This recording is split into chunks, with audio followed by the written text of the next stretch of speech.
ওকে, আসসালামু আলাইকুম। আমি certified fitness coach Abdullah Khaled. আজকে আপনাদের সাথে আছি খুব ইন্টারেস্টিং একটা টপিক নিয়ে, অ্যানিমাল ভার্সেস প্ল্যান্ট প্রোটিন কোনটা সেরা। আমি যে সময় লাস্ট টাইম প্রোটিন বানিয়েছিলাম, সোর্সেস অফ প্রোটিন, অনেকে কমেন্ট করেছেন যে ভাইয়া কোন সোর্সটা অ্যাকচুয়ালি ভালো হবে। আমি যদি animal source versus plant source বলি, কোনটা ভালো? আসলে দুইটারই কিছু অ্যাডভান্টেজ আছে এবং ডিসঅ্যাডভান্টেজ আছে। যেমন যদি আমি প্রোটিনের কথা বলি, অ্যানিমাল সোর্সে আমাদের জানি যে protein is nothing but amino acid. আমরা টোটাল 20টি অ্যামিনো অ্যাসিড নিয়ে কিন্তু প্রোটিন গঠিত হয়। যদি এখন 20টি অ্যামিনো অ্যাসিড কিন্তু অ্যানিমেল সোর্সে থাকে সবগুলা, কিন্তু প্ল্যান্ট সোর্সে কিন্তু 20টা অ্যামিনো অ্যাসিড থাকে না। আপনি যদি জান, যেমন প্ল্যান্ট সোর্সে সব থেকে বড় প্রবলেম হচ্ছে লিউসিন নিয়ে। লিউসিন কিন্তু প্ল্যান্ট প্রোটিনে খুব কম থাকে, বা থাকলেও কমপ্লিট থাকে না, এবং অনেক প্ল্যান্ট প্রোটিন আছে যেগুলো লিউসিন নাই, কিন্তু অ্যানিমাল সোর্সে কিন্তু সবগুলা লিউসিন পাবে এবং কমপ্লিট অ্যামিনো অ্যাসিড প্রোফাইলটা আছে। এখন প্ল্যান্ট প্রোটিন আবার অ্যাডভান্টেজ আছে, যেগুলো লিউসিন নেই, বা যে অ্যামিনো অ্যাসিড একটাই দেখা যায় এই অ্যামিনো অ্যাসিড আছে, আর একটা দেখা যায় এই অ্যামিনো অ্যাসিড নাই।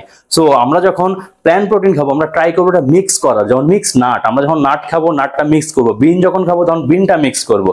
ওকে, এটা তো গেলে অ্যামিনো অ্যাসিড প্রোফাইল নিয়ে। এরপরে এখন প্রোটিনের যেটা অ্যানিমাল সোর্স, এখানে একটা ডিসঅ্যাডভান্টেজ আছে। ডিসঅ্যাডভান্টেজ কি? কোলেস্টেরল। কোলেস্টেরল কি অ্যানিমাল সোর্সে আছে? ইয়েস আছে। প্ল্যান্টে আছে? নো, নাই।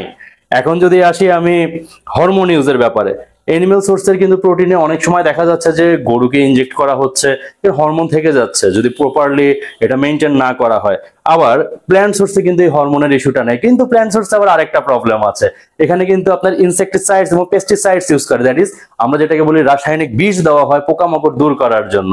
এনিমেলসে কিন্তু এই ইস্যুটা নাই। আবার যদি ফাইবারের কথা বলি, এনিমেল সোর্সে কিন্তু ফাইবার নেই, আবার প্ল্যান্টে কিন্তু ফাইবার আছে।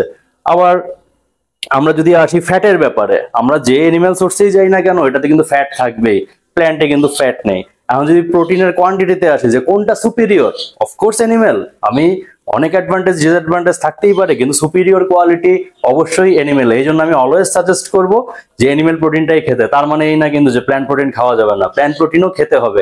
আমরা অ্যাকচুয়ালি সবগুলোই খাবো, যেহেতু সবগুলোরই অ্যাডভান্টেজ আছে, সবগুলোরই ডিসঅ্যাডভান্টেজ আছে। তো আশা করি আপনারা এই ভিডিও থেকে অনেক কিছুই শিখতে পারলেন। আপনাদের যদি এই ভিডিও থেকে কোনো উপকার হয়ে থাকে, অবশ্যই কমেন্ট করে জানাবেন, আমাকে ইন্সপায়ার করবেন। আপাতত এতটুকুই। Thank you very much.